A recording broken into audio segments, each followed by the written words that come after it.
Halo Sobat Investor, kembali lagi berjumpa di program The Editorial yang akan membahas tajuk utama pemberitaan yang tersaji di idxchannel.com dan idxchannel TV. Bersama saya M. Faizal, redaktur pelaksana idxchannel.com. Tahun 2026 bukan sekedar titik awal bagi arah baru pertumbuhan ekonomi Indonesia.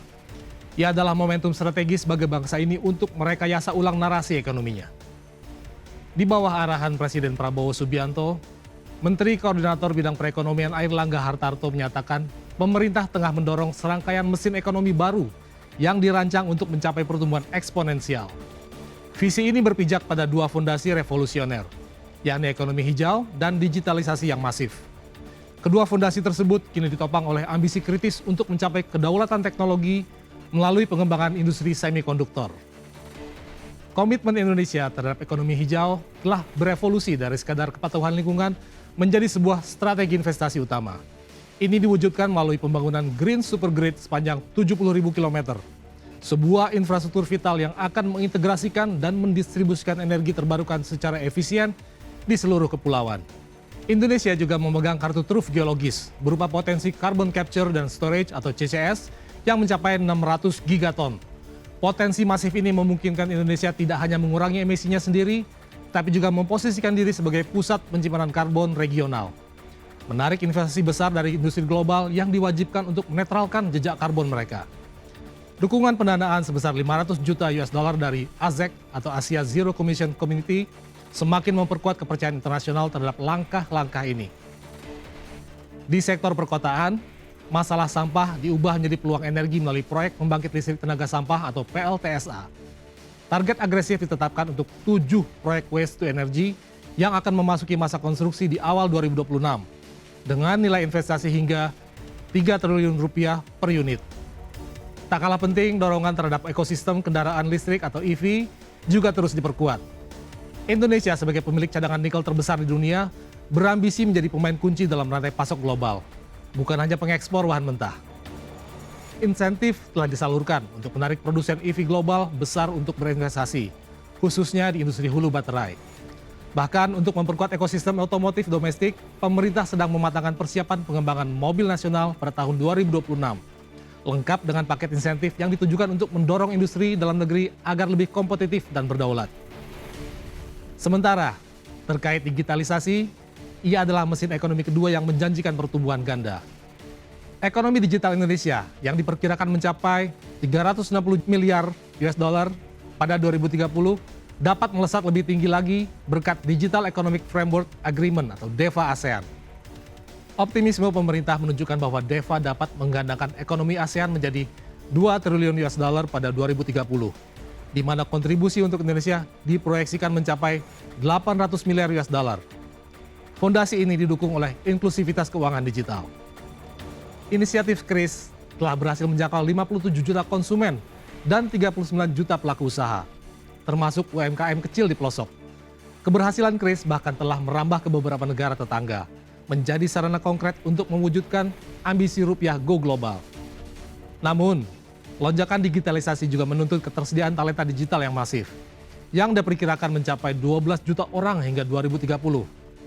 Untuk menjembatani kekurangan ini, program-program strategis seperti Digital Talent Scholarship, AI Talent Factory, dan program magang nasional terus digencarkan untuk memastikan bahwa pertumbuhan teknologi didukung oleh SDM yang kompeten dan siap bersaing. Di tengah ambisi hijau dan digital, pemerintah juga memperkenalkan arah kebijakan yang paling strategis dan menantang, yaitu pengembangan industri semikonduktor. Semikonduktor adalah tulang punggung teknologi modern. Ia menjadi otak dari setiap kendaraan listrik, perangkat digital, hingga sistem kecerdasan buatan. Ketergantungan global pada rantai pasok chip yang terkonsentrasi telah menjadi keterentanan geopolitik dan ekonomi.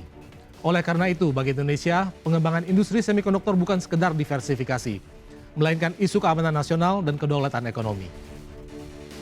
Langkah Indonesia mesti dimulai dari hulu dengan memanfaatkan keunggulan mineral nikel dan tembaga untuk komponen baterai, dan berupaya melompat ke industri yang lebih canggih, seperti desain dan pengepakan atau packaging semikonduktor. Targetnya adalah menarik pemain global yang mencari diversifikasi rantai pasok di luar negara-negara tradisional.